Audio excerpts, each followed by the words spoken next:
Welcome, everyone. It's a real honor to have you all here tonight in our next EVA alumni talk. Our special guest tonight is Josipa Mihić, and I would like to introduce her to you all. She is an associate professor and head of the Department of Behavioral Disorders at the Faculty of Education and Rehabilitation Sciences, University of Zagreb, Croatia. She teaches courses in the field of mental health promotion and prevention science at the graduate and postgraduate level.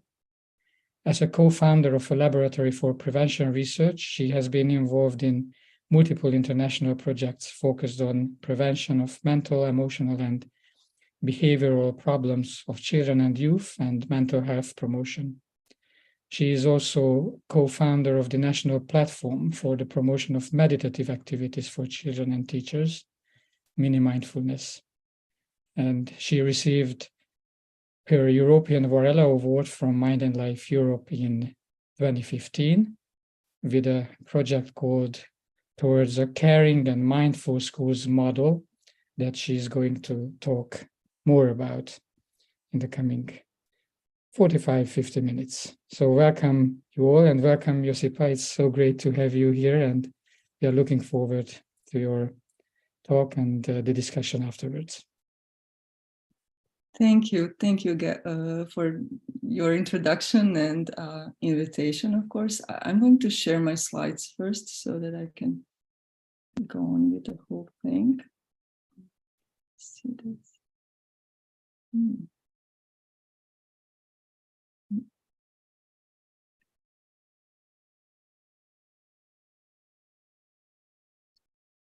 Okay. I'm not sure if you can see it. Not yet, just now it's coming. It's coming. Okay.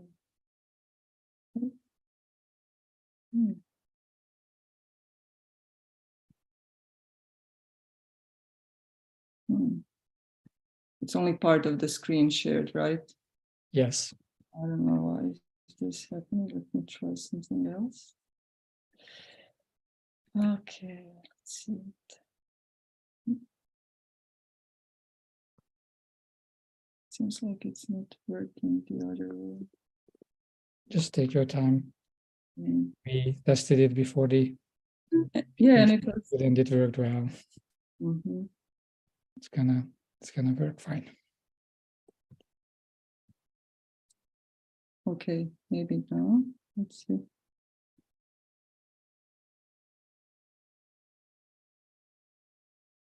Where is it? Okay. Yes, it's coming. Is it? You are there. Here you go. Okay, great. Okay. Yeah, thank you once again for your introduction and inviting me to present my study today. A study conducted with a group of colleagues and me at the University of Zagreb. But before I start, I just wanted to maybe learn who is with us, because I see some familiar faces, some friends here, and it's so good to see you, and also some people who inspire me. If I can ask you maybe before we continue, it's a rather small group of us who gathered today. If you could use a chat box maybe and just put in there where you're from, and maybe what is your interest in the field of mindfulness in education? Of course, just like a few words, if you feel good with that, of course. It would be really great to hear who's with us today, because I see it's an interesting group of people here. But only if you feel fine with that, of course. So you can use chat for that. I see people are typing, so you are going to get a lot of introductions soon. Thank you.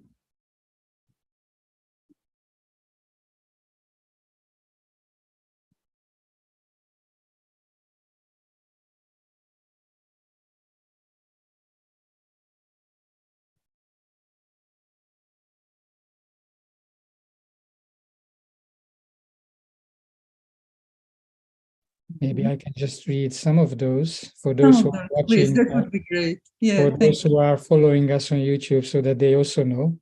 you. Okay. We have Patricia de Grassa, instructor MBSR from Paris and ex-UNESCO staff for education. Mark Greenberg, interested in systemic change to make more caring schools. Wonderful to be your collaborator.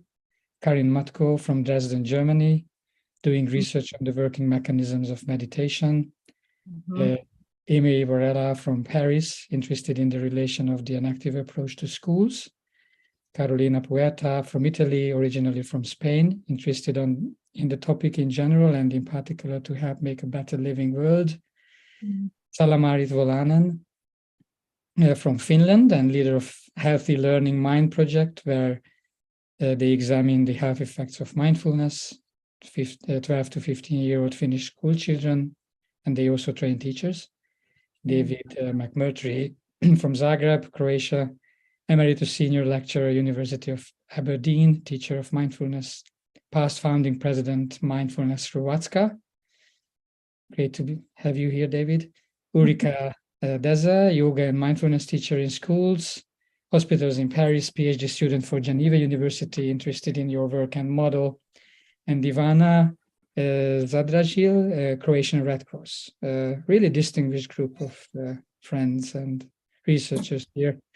Martijn van Beek, associate professor at Aarhus University, Denmark, have a long-standing interest in the field, work with contemplative practice in his teaching at Aarhus University and involved, among other things, with Born's Livskunskap and also member and board member of Mind and Life Europe, if I may add that.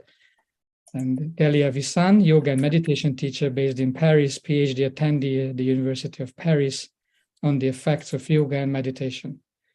What a skillful group. And Wolfgang Lukas from Graz, Austria, interested in ways to foster more mindful, compassionate, collaborative culture in academia, research, and education. And if you add more information in the chat later on, just please keep doing that. Yes, it's a wonderful request, Josipa. Thanks. I mean, it's so beautiful to hear who's here, and I wish we could have enough time to hear all of you to learn what you're doing. It sounds like all of you are doing really important work in this field, and I feel really blessed to be here today and talk about this with you. Before I start talking about the results of our study, I just wanted to let you know, just like shortly, a little bit of background, what we're doing in our prevention laboratory and how we ended up doing mindfulness for teachers program and study.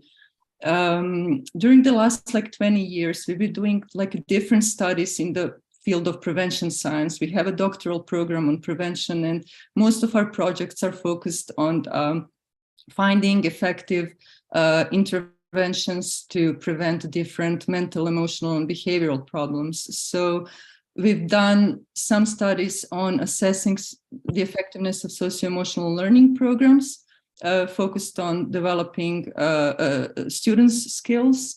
And for that reason, we have adopted the American socio-emotional learning program, PATS, 10 years ago, and we're interested in seeing if socio-emotional learning curriculum can improve skills of children and prevent different problems. We also have a couple of research studies on evidence-based prevention programs for substance use and peer violence.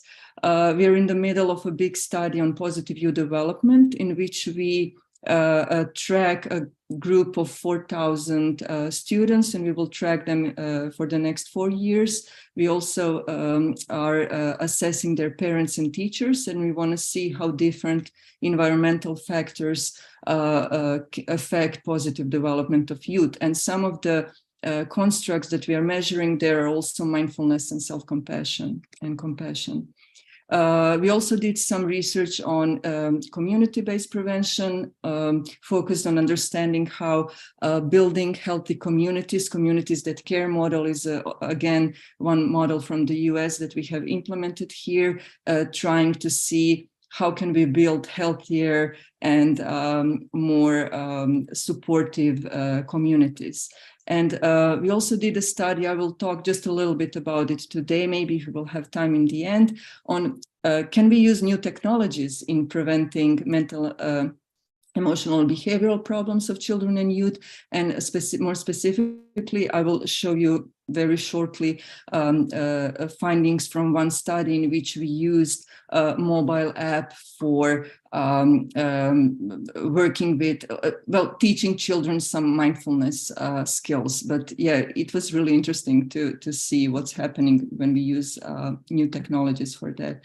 And of course, big part of our work is our studies focused on mindfulness practice and understanding if mindfulness and compassion can, in an educational system, in education system, in school environment, be effective in promoting mental health, positive youth development, and preventing different behavioral problems. So these are just like main topics that we are doing at our research lab. We are a group of 7 researchers. We are growing slowly, but persistently. And yeah, prevention is something that's our, let's say, umbrella interest, but then we are trying to see different aspects of interventions that can help in prevention. Well, I believe that most of you are familiar with author Harari, who in 2018, that's interesting, said that to survive and flourish in a world full of changes, you need a lot of mental balance and great reserves of emotional balance. And it's really interesting that he said that before the pandemic, right? Before we even faced so many challenging conditions and this negative impact that a pandemic had on mental health of people in general, but more specifically, mental health of children and youth.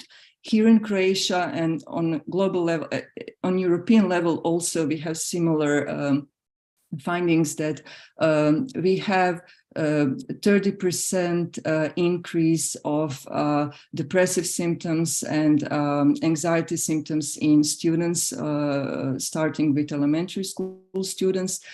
We have really high rates of youth suicide here in Croatia, but also we see the similar trend at the European level and globally. So we can talk about like mental health crisis in general today specifically, but that's the reason why promoting mental health, emotional balance in education in today's world is really very much needed, although it was needed also before. But from today's perspective, that's something that we really need to put into our focus.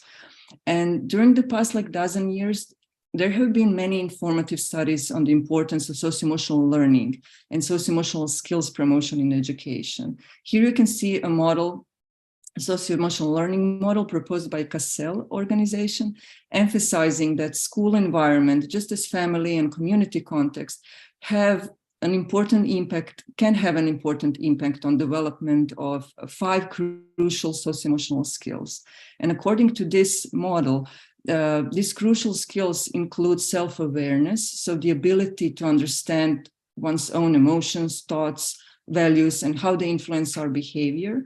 Self-management skills, the ability to manage one's emotions, thoughts, and behaviors effectively in different situations and to achieve goals and aspirations. Social awareness skills, the ability to understand the perspective of others, empathizing with others, including those from diverse backgrounds, cultures, and contexts. And relationship skills, how do we build relationships, the ability to establish and maintain healthy and supportive relationships, and to effectively navigate settings with diverse individuals and groups. And also, according to this model, responsible decision-making skills are really important. The ability of one person to make caring and constructive choices about personal behavior and social interactions across diverse situations.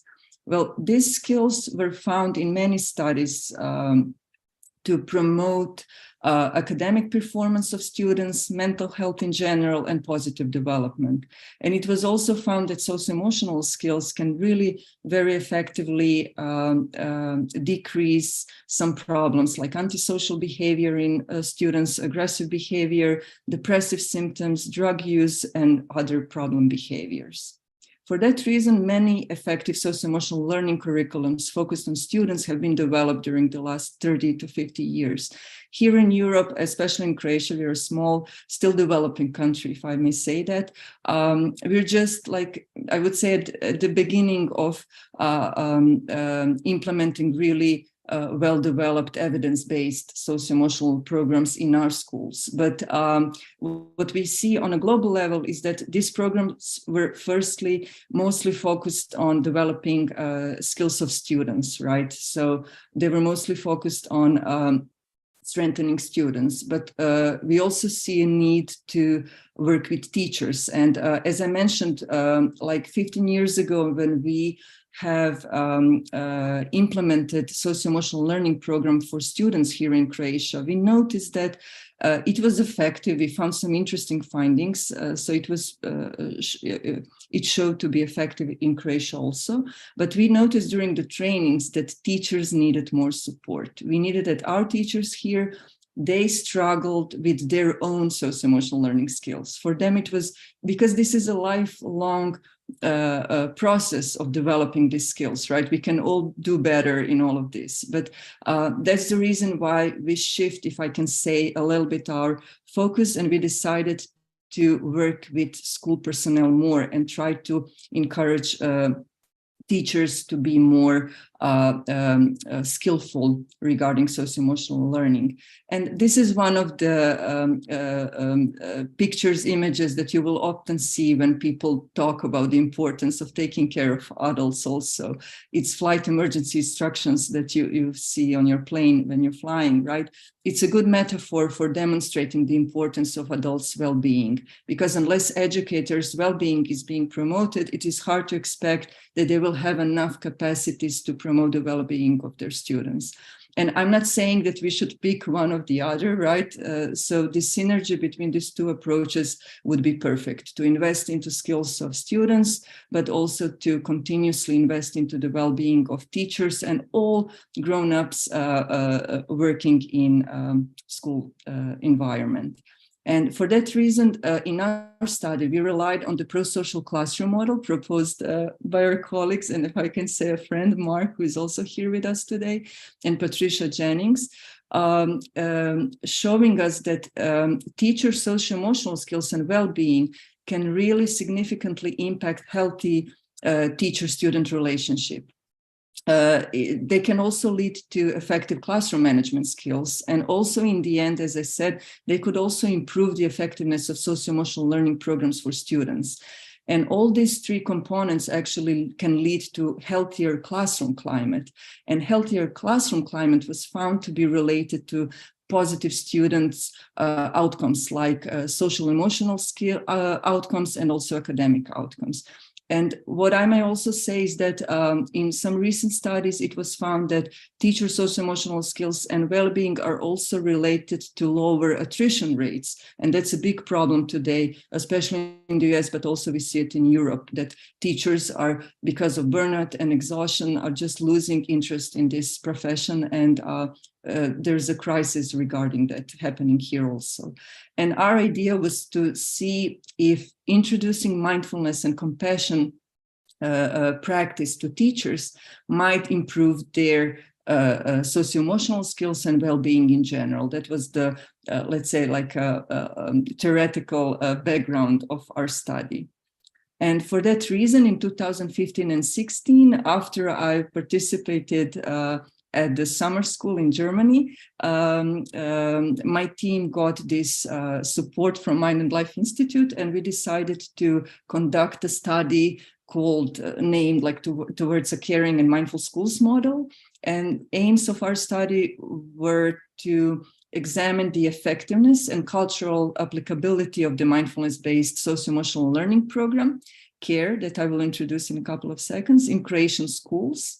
We also wanted to see and assess the impact of that program on the mental and physical health of school personnel. And also we wanted to see if that kind of training can also have an impact on psychosocial climate of the school.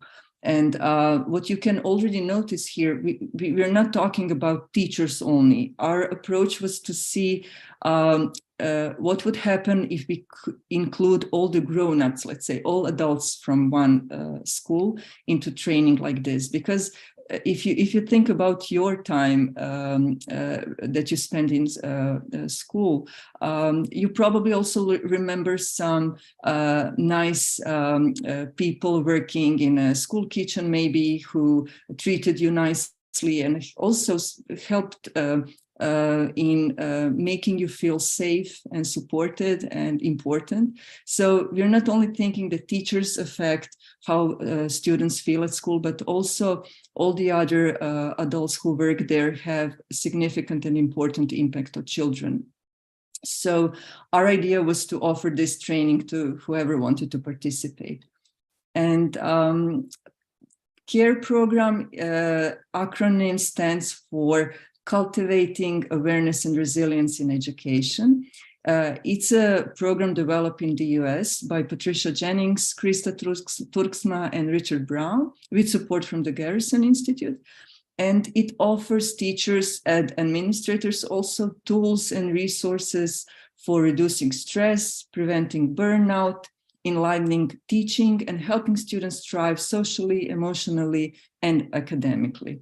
And it's being implemented in the US in a lot of places, but also in some places in Europe. And we're happy that we had it in Croatia also. I will just briefly show you a CARE program logic model. So as I said, this program is focused on teachers and school personnel in general. The intervention, the program itself consists of 5 days of interactive training in person. So it's altogether around 30 hours of direct work with school personnel and teachers. So at first, participants get 2 days of trainings in a row, and then 2 or 3 weeks later, they would get another day of intensive training, and then again, after 2 or 3 weeks, they would get another day of training, and a booster session is planned, a whole day booster session is planned after that. The reason why they have this breaks between sessions is that the participants could get enough time to practice all these new skills. You need time to build up these skills. And the idea is that this will bring, this will result in some proximal and distal outcomes. And proximal outcomes are connected with teacher improvement. Teachers' well-being, efficacy, and mindfulness are expected to be improved after that kind of training, but also classroom improvements like emotional support that teachers give to their students, organization skills, instructional support also. And the premise is that that would lead to more distal outcomes that we are all hoping to find. And these are students' improvements in student-teacher relationship, behavior of students would be improved, and academic achievement also. And it's also important to say maybe more in detail the content of the program, to explain it a little bit more. So it consists of emotion skills instructions, so mindful awareness, stress reduction practices, and compassion, caring, and listening practices. And emotional skills instructions consist of themes and practices, including introduction to emotions, exploring bodily awareness of emotions, practicing how to use mindful awareness, and reflection to recognize and manage some strong emotions.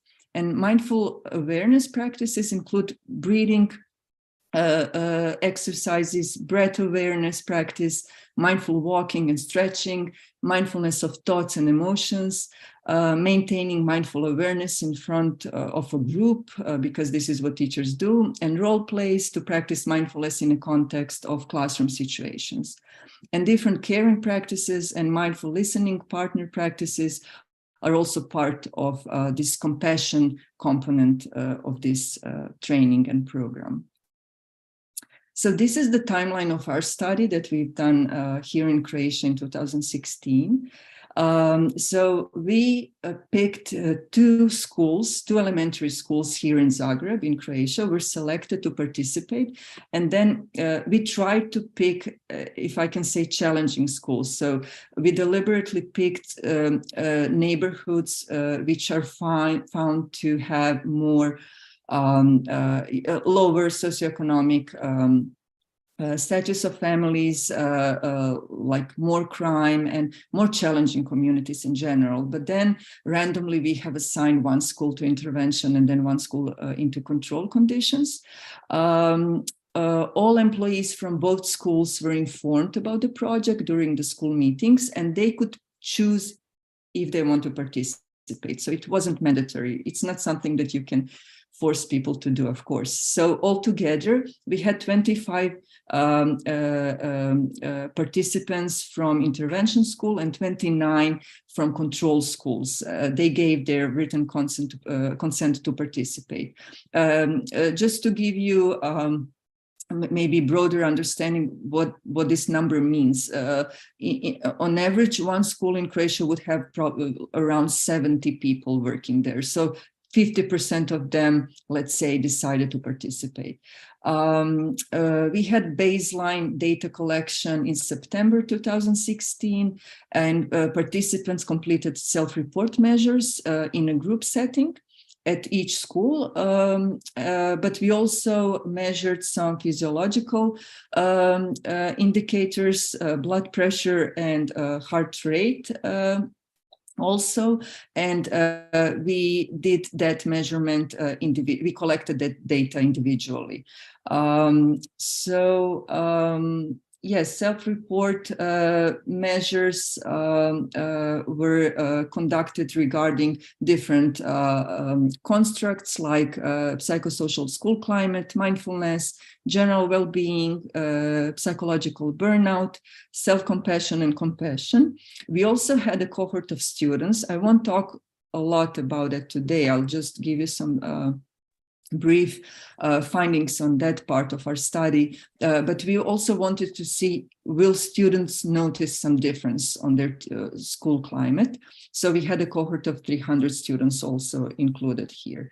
And in September 2016, we had our dear colleague and author of this program here in Croatia, Krista Turksma, and she did the training for our teachers. So we had 4 days of training in September.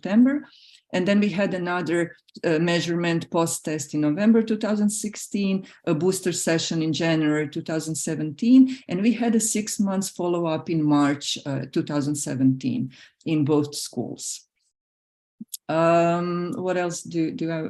Yeah, maybe another important thing is that 92% of the participants attended at least 4 of the 5 days of the program. So they were there. Yeah, that's a thing here, that people, once they're enrolled in projects and in programs, they usually stay until the end.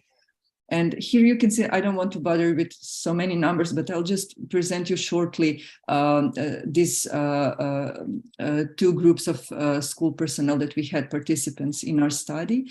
In intervention school, care school. So in both groups, we mostly had female participants, but the sample age ranged from ages 23 to 63, with the mean age of 42 in both samples. And most participants were subject teachers. That refers to control school, but in intervention school, in care school, we had more class teachers. I don't know how that is in other European countries, but we have a difference between class teacher and subject teacher. Subject teacher is someone who teaches like specific subjects like algebra, language, or something else. But class teacher is someone who is with our students for 4 years. So they have the same teacher for 4 years. And that person spends more time, of course, with teachers, with students than subject teachers. And only 84% of participants had previous experience with mindfulness or stress reduction programs. That's important to say. And also, in general, what we have seen is that half of the participants in both groups had more than 15 years of experience of working in education systems. So those were really experienced teachers. And also important thing is that regarding blood pressure medications, because we were measuring some physiological indicators, 11% reported taking some medications for blood pressure. Yeah, what I forgot to say is that, as I said, we have invited not only teachers to participate, so we also had school counselors, we also had administrators. In our intervention program, we even had the principal of the school participating in a training. We also had a cook and a doorman participating. Here is our little group of participants in a care school. And let me just go briefly through measures that we used. I already mentioned some constructs, but we have used a 5-facet mindfulness questionnaire to assess 5 different aspects of mindfulness: observing, describing, acting with awareness, non-judging, and non-reacting. It's a 39 items a scale, 5-point Likert scale. We also measured burnout with Maslach burnout inventory. It's a 17-item scale designed to assess burnout syndrome, characterized by high levels of emotional exhaustion on one side and low levels of personal accomplishment. And all items are rated on a 7-point Likert scale. We also used measures for self-compassion, the self-compassion scale, short form scale that assess 3 facets of self-compassion, their opposites: self-kindness, self-judgment, common humanity, isolation, mindfulness, and over-identification. We also used compassion scale. It's the compassion for others scale. It's a 24-item scale, a 5-point Likert scale, and we measured kindness, indifference, common humanity, separation, mindfulness, and disengagement as particular components of compassion. And regarding physiological health, we assessed participants' blood pressure and heart rate. Heart rates, and because higher blood pressure was found to be a correlate of stress. Resting heart rate was measured as the number of beats per minute of the heart when one is at rest, with higher scores potentially indicative of great stress and cardiovascular risk. And for each participant, blood pressure and heart rate in our study were measured 2 times repeatedly on the same occasion, before the start of the school day, and averaged for a more accurate measurement. The reason why we did it before the start of the school day is that we noticed that their blood pressure, I mean, that's something that we learned from them, is usually higher after they finished their work at school. So we wanted to be sure that we are measuring the right thing, although it would be interesting to measure both. Here is our dear colleague, Kamila from Czech Republic, who also helped with our study. She did this blood pressure and heart rate measurements with us. And as I said, these were done individually in a school counselor office every morning. We also, as I said, had our dear friend Krista, who did the training here. And because the training was in English, we needed to offer translation. So for the whole training, we had consecutive translation. And the training included all these practices I mentioned when I was talking about the logic model of the program. So what we had here was a lot of walking meditation also, and body movement and awareness of bodily sensations also. And now regarding the results. So yeah, don't be overwhelmed with the table. I didn't mean to do that. But you can see it visually. What we saw also, that the results, which were significant at the post-test, were results on 3 different constructs. So self-compassion scale, a total result was significant, significantly different in a care school compared to control school, and the result on a scale on common humanity, I will go more in detail shortly. And mindfulness also was found to be higher in a group of care school participants.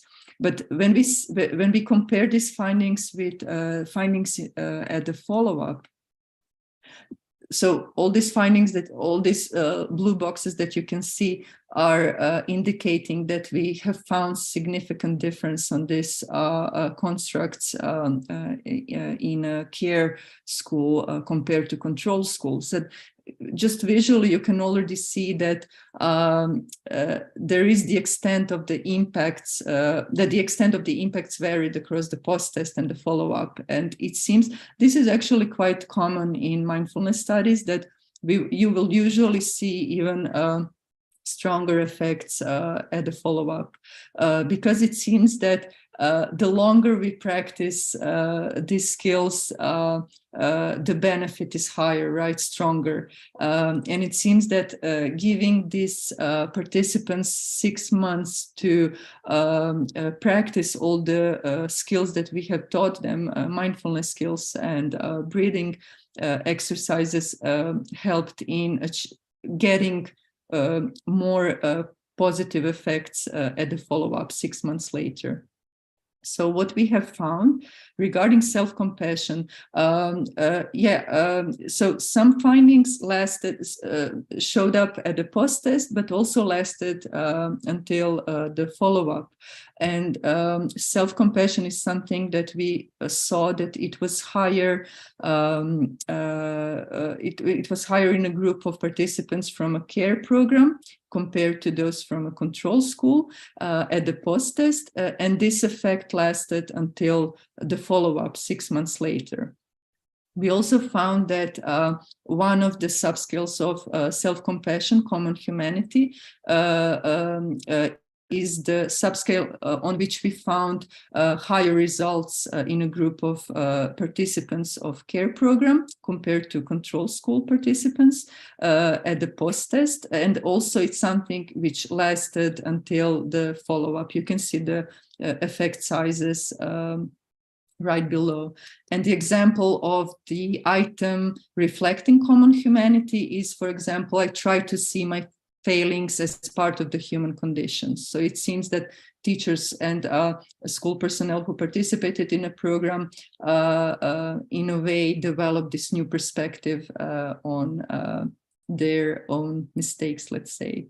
Mindfulness measured within a self-compassion scale is another construct which was found to be significantly higher in a care school participants compared to control school at the post-test, and it's again something that lasted until the follow-up. So 6 months later, we still had this significantly higher results in a care participants. And self-compassion mindfulness can be understood as for example, when something upsets me, I try to keep my emotions in balance. And now, as I said, some findings we only found at the follow-up, right? They were not significant at the post-test, but after 6 months, we found differences between school personnel who participated, school teachers who participated in a program, and those who were not, who didn't. And that's one of mindfulness scales, observing. for example, an item from reflecting that construct is when I'm walking, I deliberately notice the sensations of my body moving, for example. We have at the follow-up also found significantly higher results on self-compassion scale, self-kindness subscale for care participants, meaning that they had more self-kindness at the follow-up compared to control school. And an example of an item reflecting this construct is when I'm going through a very hard time, I give myself the caring and tenderness I need. We have also found significant differences between these two cohorts at the follow-up regarding self-compassion scale over identification subscale. And this construct can be seen, for example, as when I'm feeling down, I tend to obsess and fixate on everything that's wrong. And what we have seen here in our results is that those teachers who participated in a care program, they were less prone to do that. So that was actually really, really good. And at the follow-up, we have also found that teachers who, not only teachers, but participants who were in our care school, who passed through the training, they had higher results on a kindness subscale measured by compassion scale. And an example of an item reflecting this construct is, I like to be there for others in times of difficulties, which is really, really nice and important. And also at the follow-up, we found that disengagement was lower in a group of care participants, which is really a good sign, because an example of an item reflecting disengagement would be, I don't think much about the concerns of others. Of course, that we want to have people, teachers, and school personnel who cares for others and tries to help those. Now, just short results we had on physiological measurement. So we measured, as I said, blood pressure and heart rate. And what is interesting is that we have found a significant difference between heart rate values of care participants and participants from a control group, in a way that we have found those differences only at the post-test, which also makes sense, because to keep this benefits, I would say, longer, to see them also at the follow-up, it seems that a person would need to do practice mindfulness more regularly, let's say, because to be able to see this physical manifestations of these, right? So what we did find was that those participants from a control school had higher levels of heart rate compared to participants from a care school. And we know that higher rate, so lower rates were healthier sign, let's say, of physical health and stress. Well, there were, of course, a couple of limitations of our study. Of course, it's a small sample size that we had, right? We had sizes, we had really two small cohorts in our study. So the power and generalizability of the findings is limited because of that. So initiating larger sample size studies of mindfulness-based interventions for educators is very much needed. And well, we did have this physiological measurement, but we had a lot of self-reporting. And we think that including observations of teachers' behavior in the classrooms by independent observers, as well as assessments of teachers by students, would be something that would help in having more objective findings. And also, a teacher's blood pressure was measured for each participant 2 times repeatedly on the same occasion, as I said, before a school day. But we think that, and it was proposed by many researchers also, that besides monitoring assessment of teachers' blood pressure, afternoon measures of their blood pressure would provide more information on possible blood pressure changes due to work stress. And more reliable measure of parasympathetic nervous system activity would be the high frequency heart rate variability. So in future studies, we would definitely include indicators like heart rate variability. And not only that, but measuring some other indicators of teachers' physiological stress, such as cortisol level, would provide more information on teacher stress responses. That's something that we would like to do in future studies too. And introduction of the CARE program to a group of educators in Croatia really had a positive impact on several indicators of their well-being and cardiovascular health.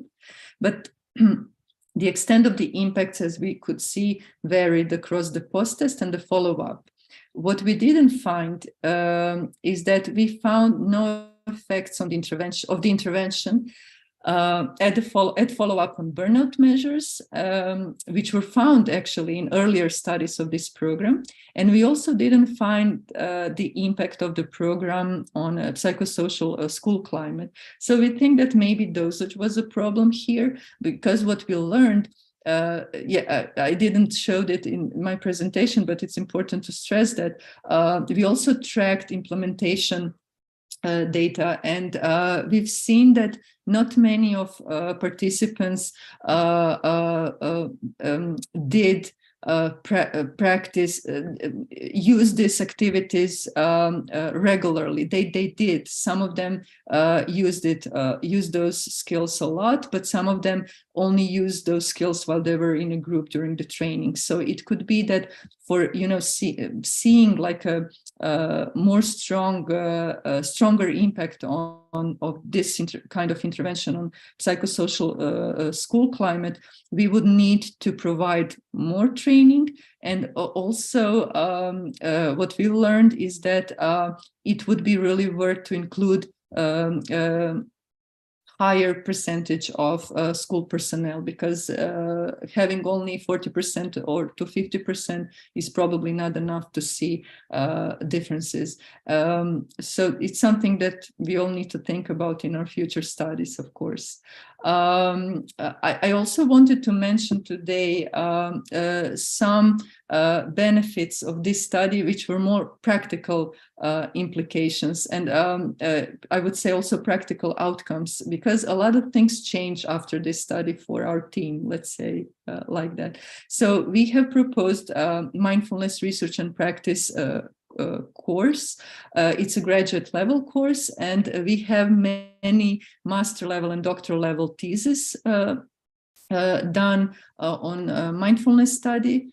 Since 2018, also our Croatian Education and Teacher Training Agency decided to offer mindfulness workshops for teachers and school personnel across the country. Only because of COVID, most of them were conducted online, implemented online, but we had more than 10,000 teachers introduced to mindfulness practice and self-compassion, and it's something that we find really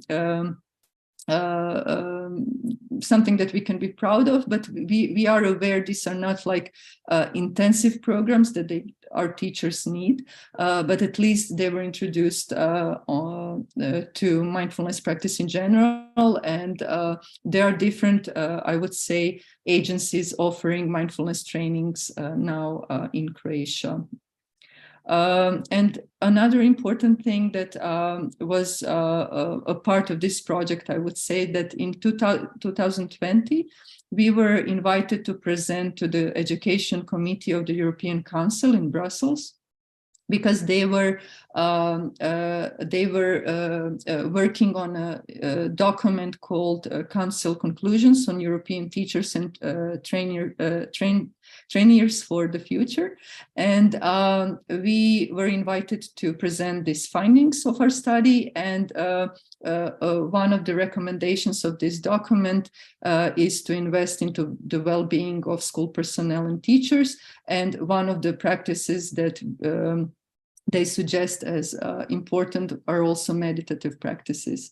So it was nice to see that the project can lead to some policy level changes. We're not saying that this will change things immediately, but yeah, it's at least bringing this practice, mindfulness practice, into education system.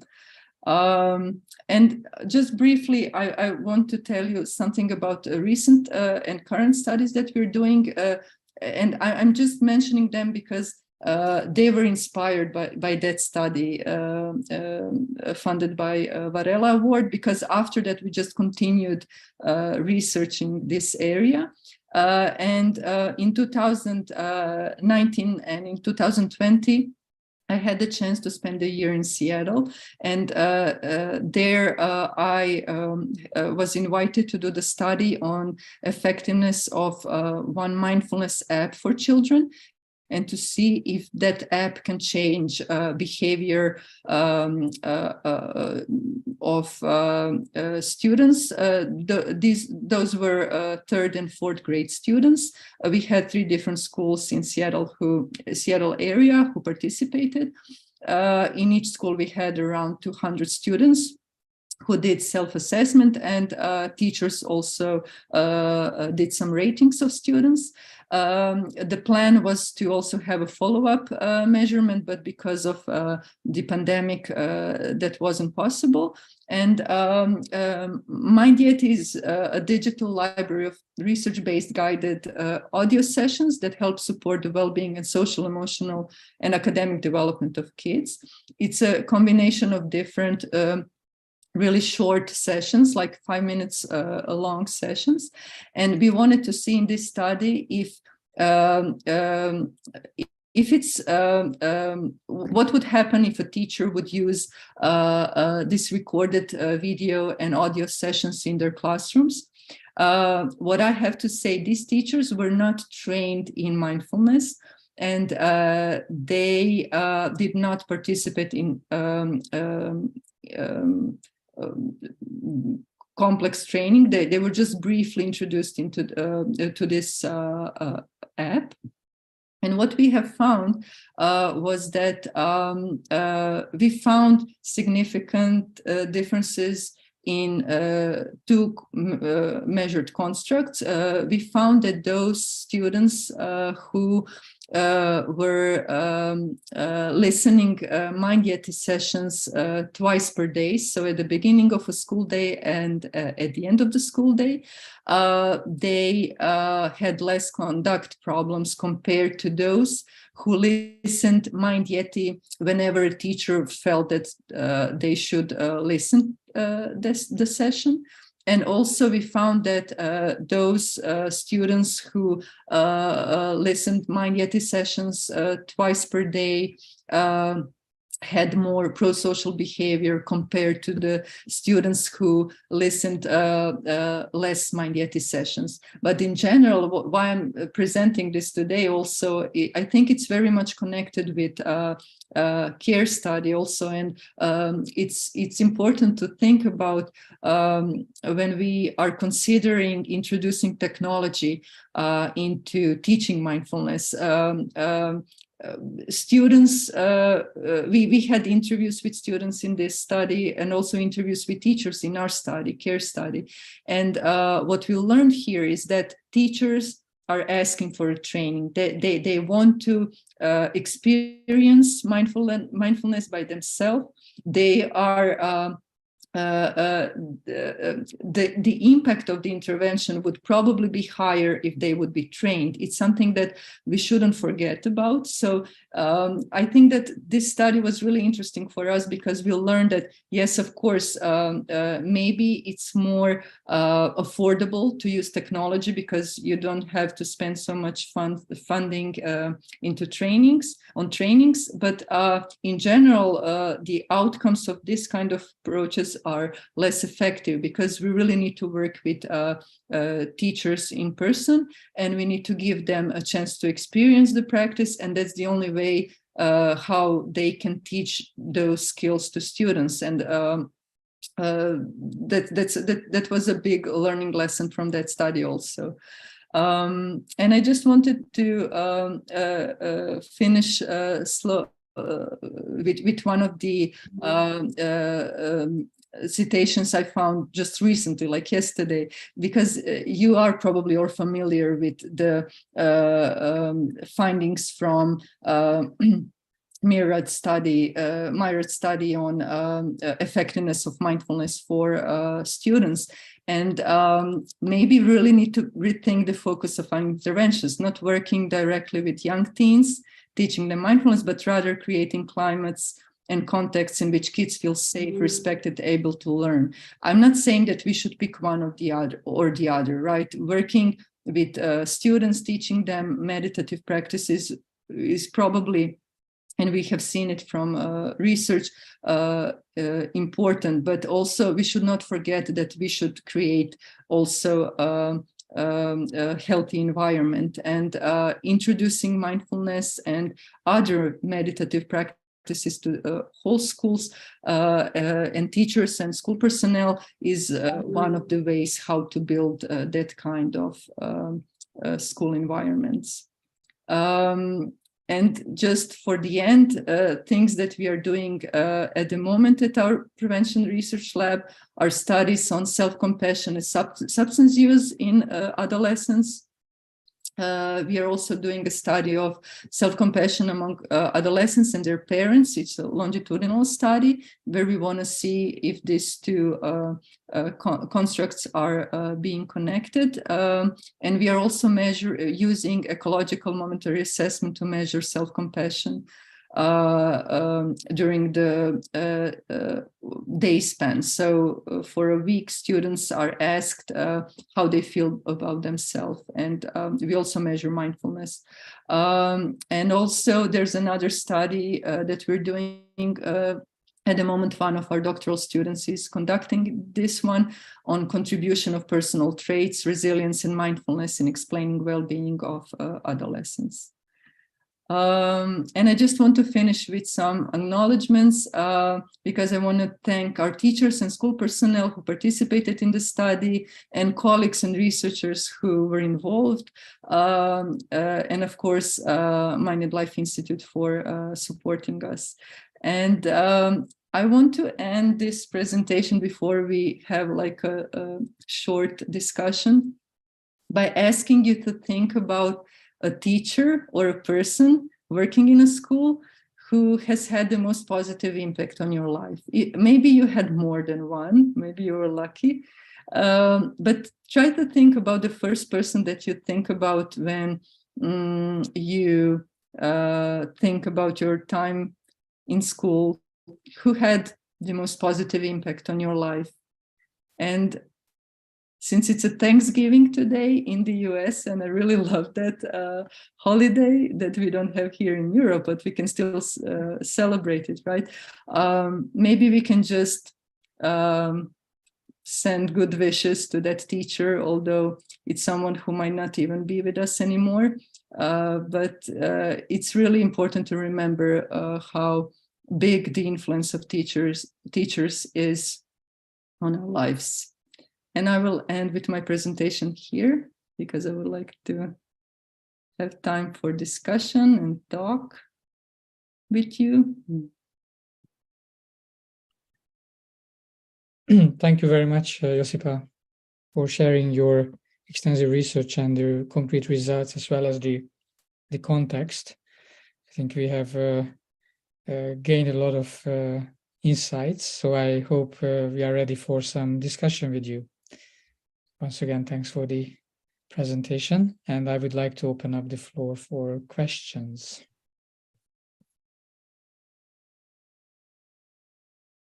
You can indicate it in the chat, or just raise your hand or start speaking. We are an intimate group here today.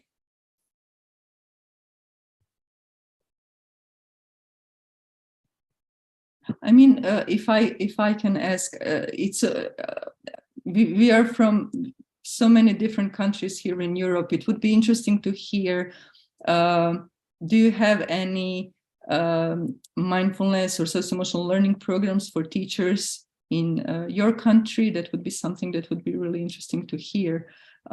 Is it a practice that is common in your country, or is it still something that we all need to, just like a fight for? Thank you, Josipa. We have a community of contemplative education network associated with Mind and Life Europe, and a dear member, Salah Marit Volanen, is here with us today, and she gave a talk last year also with a PhD student, so she would probably make some comments or ask some questions or share experiences that you are looking for now in Finland. Thanks, Salah Marit, for joining us. Thank you, Gabora. Thank you, Josipa, for your wonderful presentation and wonderful work you are doing.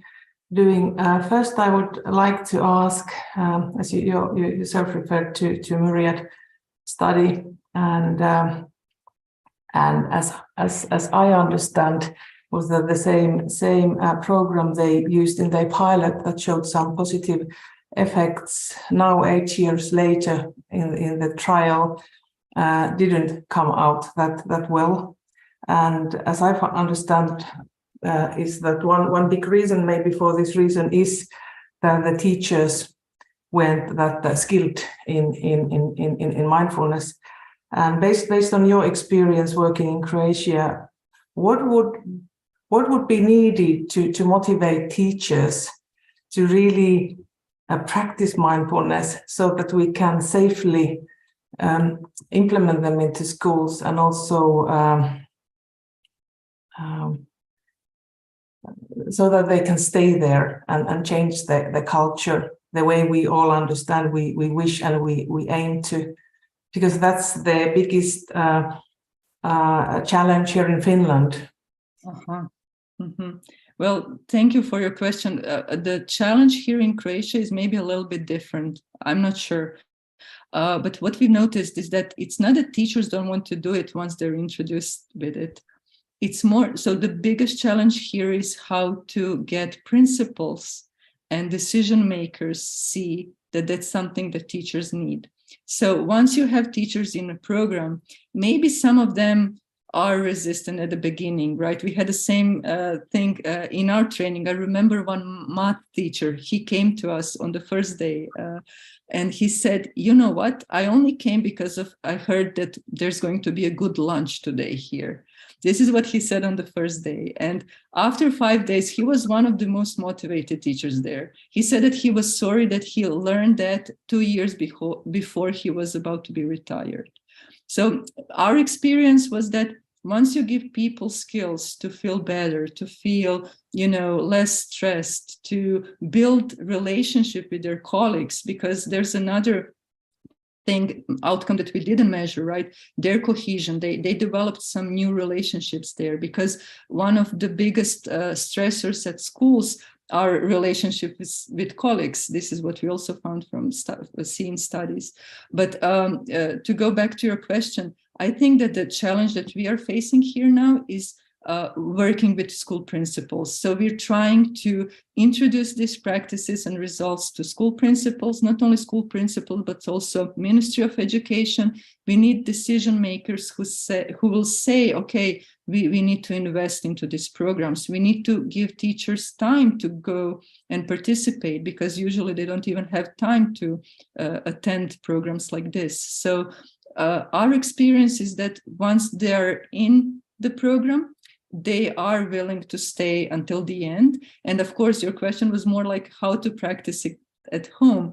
I would say that's not only a challenge for teachers, right? It's our own challenge. We all know that mindfulness and meditation is very beneficial, but building a practice and continuation is hard. It's difficult because it takes time. And I think that we need to go one step, follow, step after step. And definitely working with decision makers is something that we are planning to do more here in Croatia now, because once they see the importance of that, it's going to be easier for us to bring these practices to them.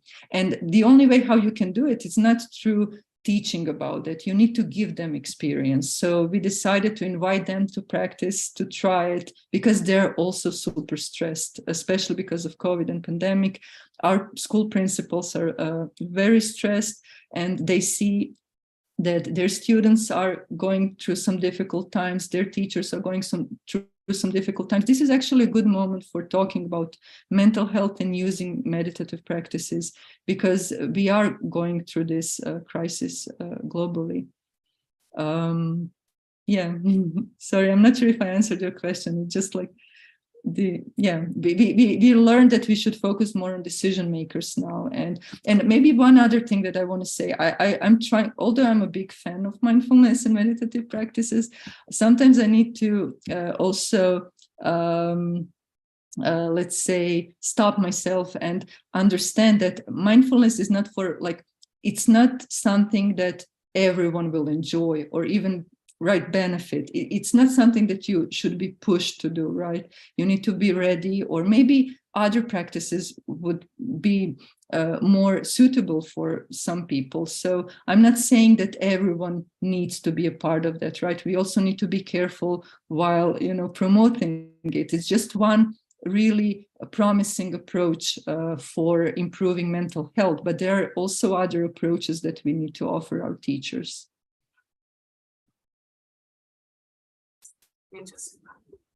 Thank you. Patricia,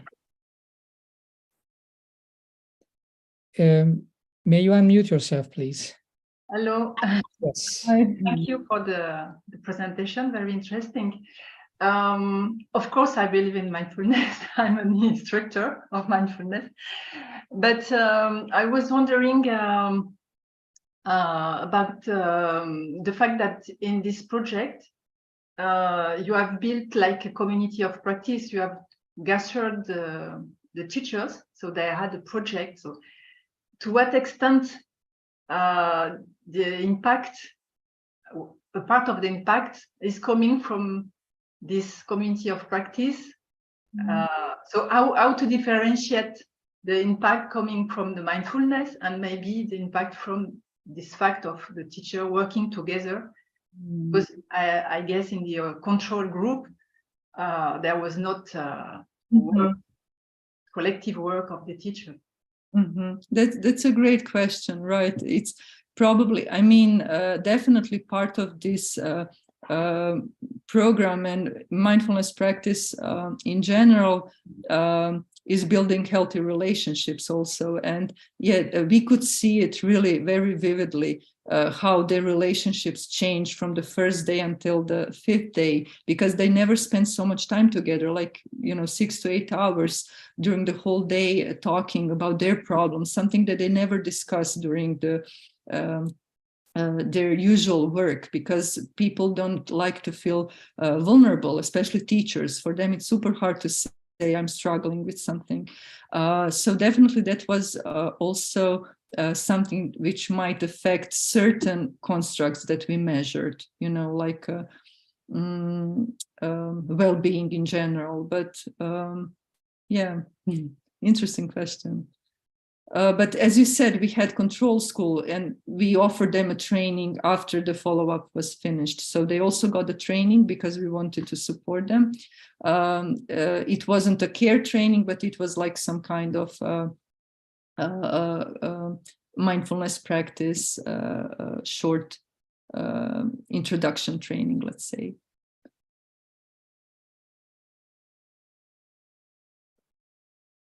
Thank you. Bruce Bao. Bruce.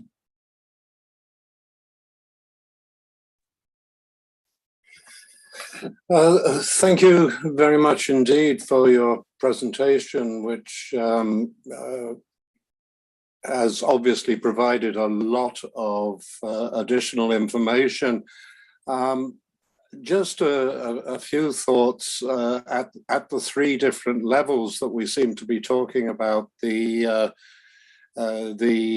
children or young adults, the teachers and their relevant social network, which includes obviously parents, educators, and their relation to their peer group, and then as you said, the importance of political education input from above. I too was at the Mind and Life Summer Research Institute in 2015, as were you. And from memory serves me correctly, that was the year that Professor Catherine Weir made her inspirational presentation at that stage before the UK Mindfulness Initiative had come out. She had gone into the schools to research the potential value, and I still remember one line which sticks out 7 years later from what she said. I went in to look at mindfulness and I discovered that compassion was the most important factor. And it would seem that with the, and I've discussed this with Pat Jennings as well, both in Phoenix, Arizona and in Italy. It would seem that if we strip down the terms mindfulness and compassion, which sometimes have political connotations that can put people's backs up before we start, we find mindfulness as self-awareness, as you used in your slide. But the interesting thing is that the most helpful alternative definition to self-compassion that I have always found, and it encompasses some of your slide, is self-acceptance. And if we can introduce practices of profound self-acceptance, both to individuals and to communities,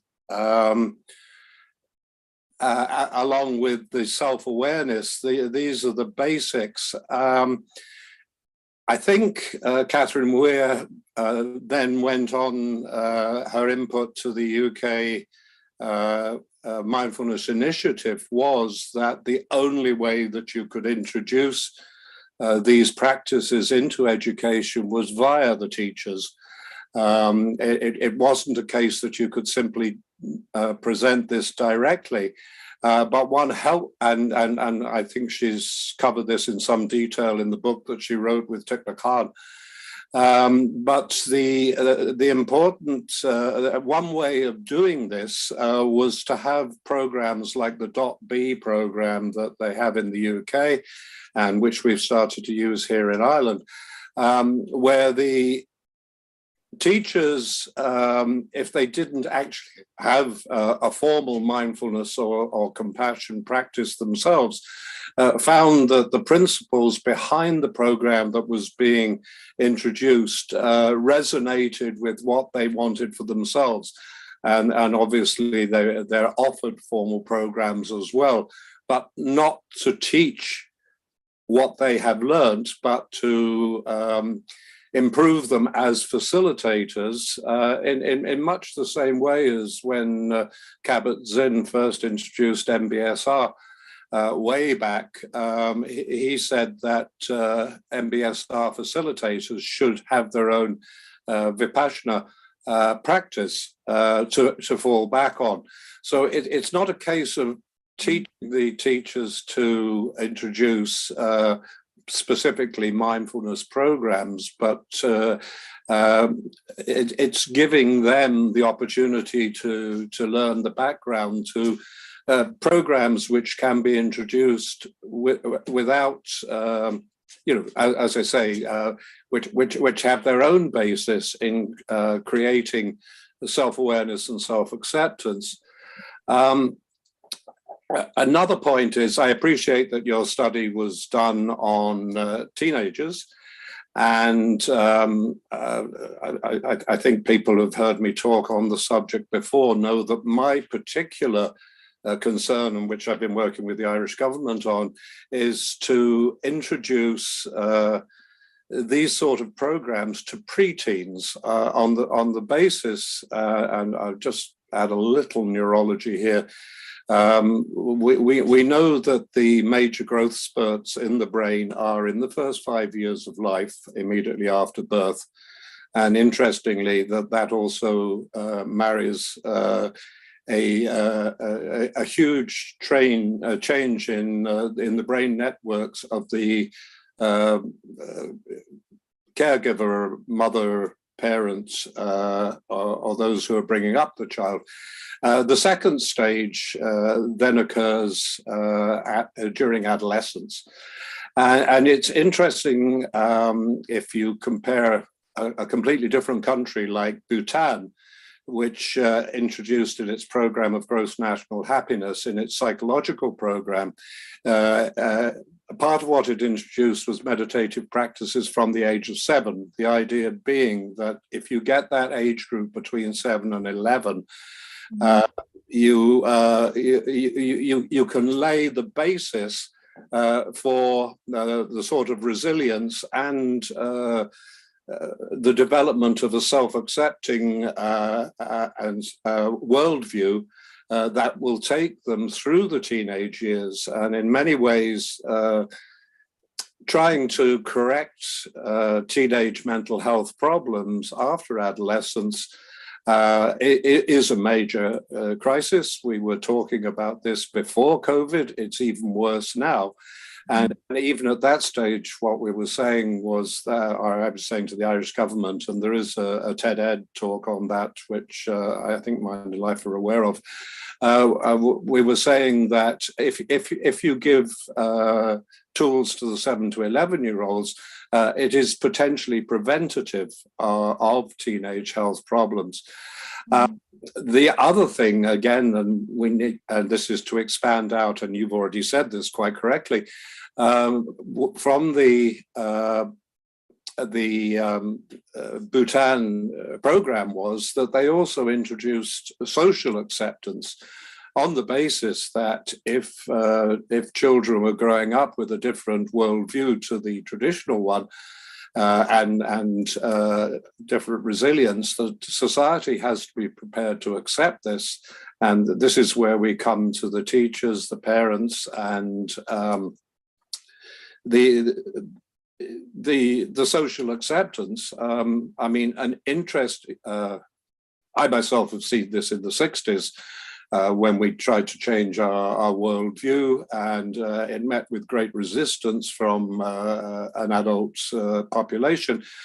Perhaps the most interesting one is perhaps Greta Thunberg, who very clearly has developed a different worldview based on self-acceptance and awareness.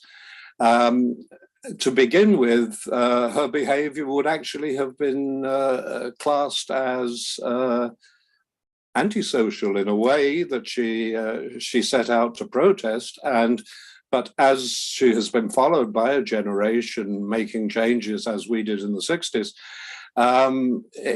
this has met resistance from an adult population. So the second stage of what we have to do, what we have a responsibility as leaders to do at the present time, is to introduce this whole concept. Not only to those politicians, leaders, educators that we want to introduce it, but also to society, to accept the potential of a generation of children growing up with a better, healthier view of themselves and of the world that they want to live in. And we should be actually educating adults into acceptance and awareness as well. And obviously mindfulness programs is doing that for those that are interested. But the social and emotional programs from America actually require intervention at these 3 completely different levels. Sorry, long talk. Really admire what you've done. I think it's part of a bigger picture that we should all be contributing to, and it's not just the job of educators.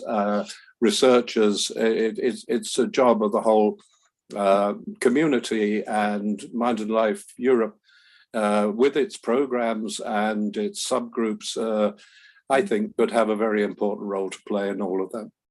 Mm-hmm. Thank you, Bruce. Maybe a question from the chat. Ruben Flores raised that, and unfortunately he needed to leave a bit earlier, just a minute or two ago. So he asked the question, in case there is time, and I'm just reading it loud: were there any challenges of translating the principles behind the CARE program into Croatian? Well, there were. I mean, even the term mindfulness, I would say when we did that study, it was 8 years ago. Things are very much different today. And David is here, McMurtry, who established Mindfulness Croatia network, NGO,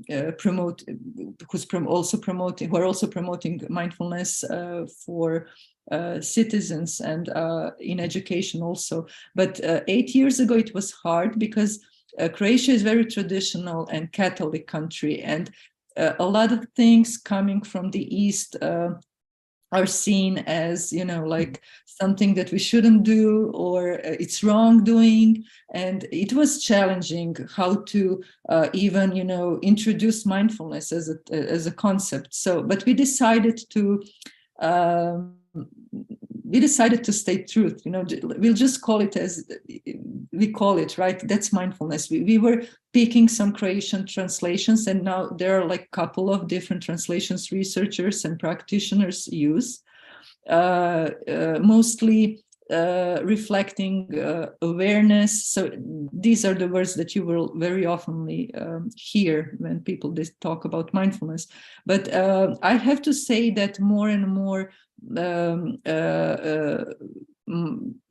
it's happening more and more that mindfulness is something that people don't see as threatening.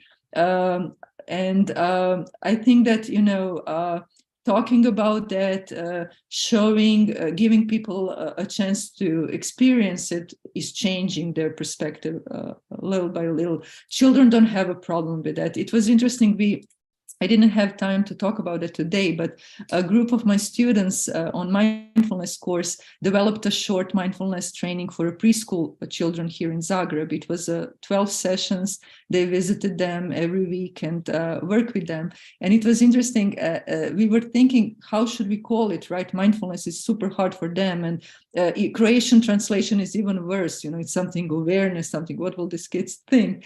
And it was interesting. One of the kids said at the end of the first session, he said, I like this Minecraft a lot. So he did this. It's a Minecraft, it's this game, but he combined these two things into a new word. And for them, it was like, okay, we will do Minecraft all week long. So, I mean, I think that we shouldn't hide it, right? So whenever I talk about mindfulness, I always stress the origins of it. But of course, it's helpful to make some correlations with praying in Catholicism, right? It's a meditation in different forms. So yeah, you need to be quite, creative when you talk about mindfulness here, because I have to share with you also that I was asked by one big organization not to mention mindfulness in my talk. This is also that's something that's happening quite often still, right? Don't use that word. Can you use another word? So yeah, but things are changing, I have to say. People are being more and more open towards this practice too. Thank you. Maybe we all should use Minecraft. Minecraft. Yeah. As a new term, and that may make it more interesting and attractive or popular in the younger generations. Thank you so much, Josipa, for your sharing your talk, and you acknowledged the presence of David McMurtry, and we also had Mark Greenberg here with us, who played a key role in your career, I heard. Who introduced you to Mind and Life in the beginning, and who then kind of made it possible for you to get to know Mind and Life Europe and attend that ESRI 2015 that Bruce Bauer referred to, and also meet Catherine Ware and develop your project and apply for the European Viral Award. So that shows how important it is to have good mentors and a good social context around us. And the quote you referred to from Willem Kuyken, I think is very important, that that's the only way that we need to continue doing this work. He also gave a talk to us earlier this September and shared a very, very fragile situation in this younger generation's mindset, and also what they are facing and what the challenges they are going through. So this is now another example, your research, how important it is to address not only the actual practice that youngsters and school children could do, but the wider social and even cultural context. So thank you so much for your work, and we all wish you great progress with this work, and we hope to have you back not only in a series of talks and presentations, but also in other in-person events that we are going to organize in the coming years. Your expertise and perspective is important to us. So thank you so much, and thank you all for participating. Thank you so much, all of you, for coming. It was really beautiful to share this time with you. Yeah, I would love to hear more about your work. So I'm excited to participate in the coming events also. Thank you. And for those who are here, I would just like to mention that we are going to have another wonderful talk in December in this series, EVA Alumni Talks, with Nina Folber, another European Viral Award awardee. She's going to talk about her research project, Yoga for Depression, Effects and Potential Working Mechanisms. And we will close this year with the Mind Matters talk series and with Martin Batchelor. We started the year with Stephen Batchelor, and we are going to have Martin Batchelor with us on December 14th, and we hope you will also attend that talk. Thank you so much, and wish you all a wonderful evening. Thanks, Josipa. Thanks, Gabor. Thank you, David, for participating and supporting Josipa's work. Thank you. Thank you. Bye. Bye-bye.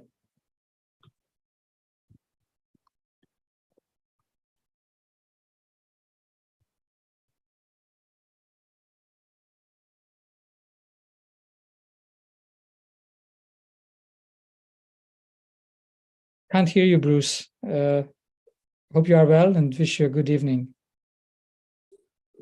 Sorry, I was just asking whether Wolfgang was still giving his talk on the 1st of December. That's pending. I'm going to get his confirmation tomorrow. He may postpone that to December 15th or beginning of next year. We will see. He's working on his talk, and he's having a good process, and he may need a little bit more time. That's what he shared with me today. So we'll keep you informed. Yeah, no, that's great. Okay. Yes. Bye-bye. Thanks for this evening.